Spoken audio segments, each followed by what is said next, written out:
El siguiente contenido incluye descripciones gráficas de violencia, lenguaje explícito y hechos reales que pueden resultar perturbadores. Se recomienda discreción. La muerte no siempre lleva pasamontañas. A veces, llega en bata de casa, y con una voz que llama por tu nombre. Esta es la historia de Flor Casarín González. Conocida como la Madrina. Una mujer que convirtió la maternidad en complicidad. Y su hogar, en un sitio de ejecución. En este documental exploraremos el caso de la asesina serial de Chihuahua. Que mató por dinero, por frialdad. Y porque podía. Prepárate. Porque lo que estás a punto de escuchar, no es ficción. Es real. Y sucedió más cerca de lo que imaginas. Flor Casarín González no parecía peligrosa a simple vista. En su barrio, algunos la conocían como una mujer entregada a la fe, que participaba activamente en rituales religiosos y que ofrecía ayuda espiritual a quienes se sentían perdidos. Sin embargo, detrás de esa fachada piadosa se ocultaba una mente oscura, manipuladora y letal.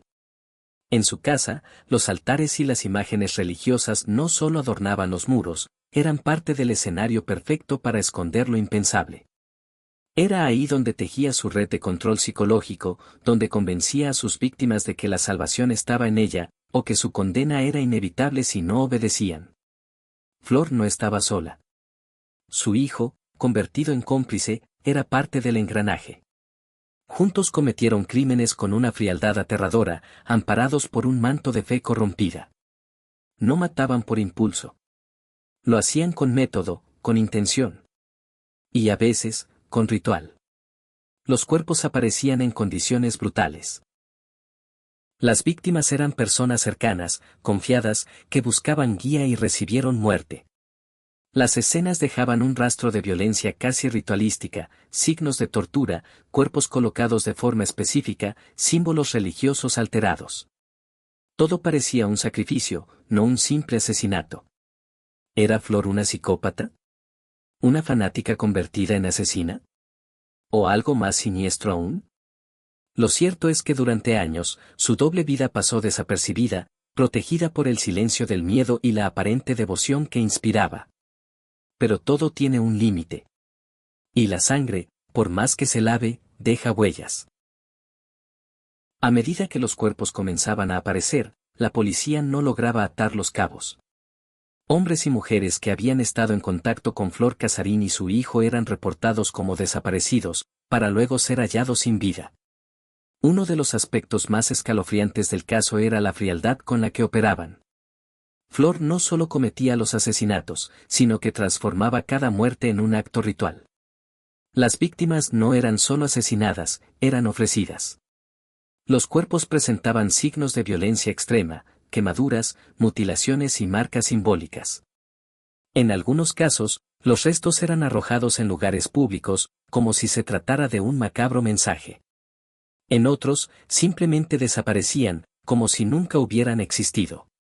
La policía comenzó a sospechar que no se trataba de simples homicidios. El patrón indicaba algo más, una intención, una estructura detrás del caos. Fue en una investigación de rutina donde surgió una pista clave. Varios de los desaparecidos habían sido vistos por última vez entrando a la casa de la Madrina. Un lugar que en el exterior no parecía distinto al resto, pero que ocultaba horrores que ni los agentes más experimentados estaban preparados para encontrar. Dentro, se hallaron restos humanos, prendas de las víctimas, símbolos religiosos distorsionados, huesos en altares improvisados, y un ambiente que helaba la sangre. El hijo de Flor, también implicado, seguía ciegamente cada orden de su madre. Ambos vivían como si estuvieran por encima de la ley. Como si respondieran a una fuerza más poderosa, más oscura. Lo que parecía una asesina solitaria, se perfilaba ahora como el centro de una red de rituales y muerte. Una mujer que transformó la fe en un vehículo de horror. Flor Casarín no era una asesina común. En su mundo, la religión y la muerte se entrelazaban con naturalidad aterradora.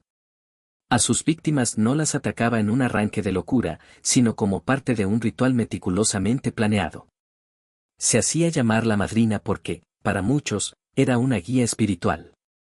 Practicaba ritos de santería y brujería, y algunos aseguran que mezclaba rezos con sacrificios. Decía poder curar enfermedades y alejar males, pero lo que ofrecía a sus víctimas no era sanación, era una sentencia de muerte.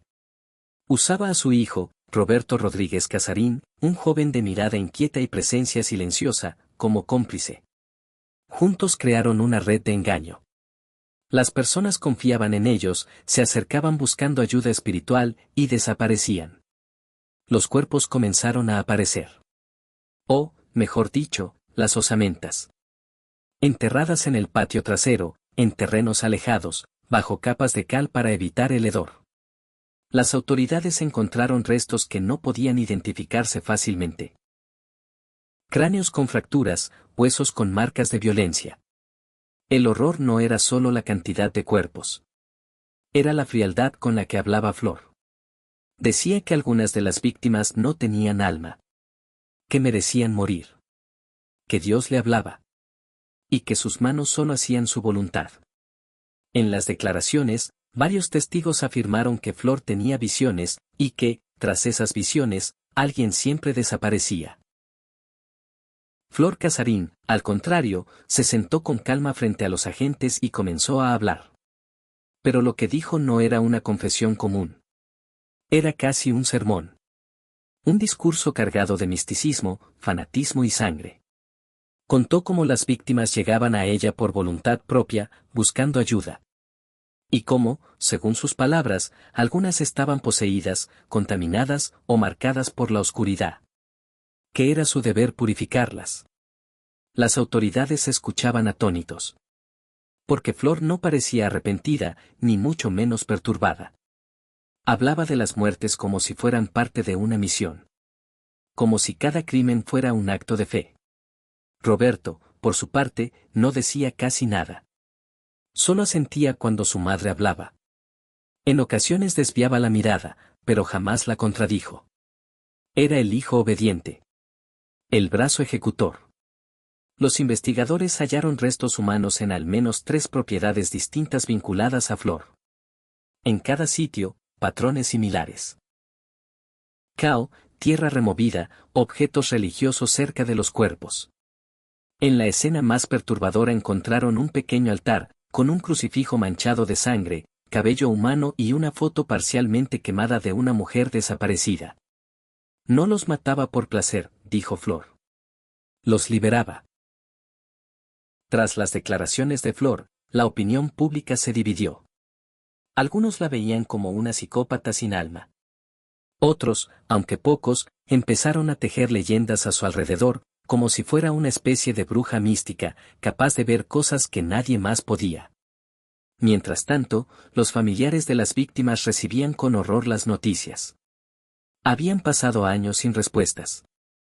De pronto, sabían que sus seres queridos no murieron por accidente ni se perdieron sin rastro, fueron asesinados ritualmente.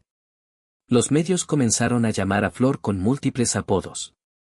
La bruja de Chihuahua, la madrina del diablo, la chamana asesina. Pero el que más resonó fue simplemente la madrina. Durante su juicio, Flor mantuvo la calma. No se quebró. No pidió perdón. Solo dijo que sus actos fueron guiados por fuerzas que la mayoría no comprendería. Lo que estremeció a todos fue una frase que soltó casi como susurro antes de ser sentenciada. Hay más como yo. No soy la única. Esa advertencia encendió nuevas investigaciones. Se habló de una red, de otros practicantes de rituales en el norte del país. Pero nada se confirmó.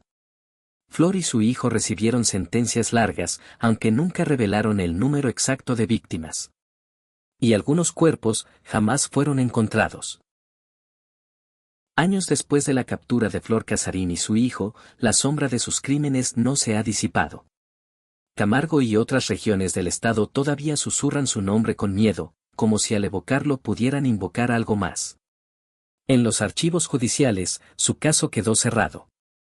Pero en el corazón de muchos, quedaron puertas abiertas al terror. Algunos antiguos vecinos aseguraban que la casa donde Flor hacía sus rituales seguía teniendo actividad extraña. Luces que se encendían solas. Voces que se escuchaban en la madrugada. Animales muertos hallados frente a la puerta. ¿Imaginación? ¿Sugestión? ¿O algo más oscuro? Lo cierto es que el caso de la madrina desató una oleada de miedo, pero también de morbo y leyendas.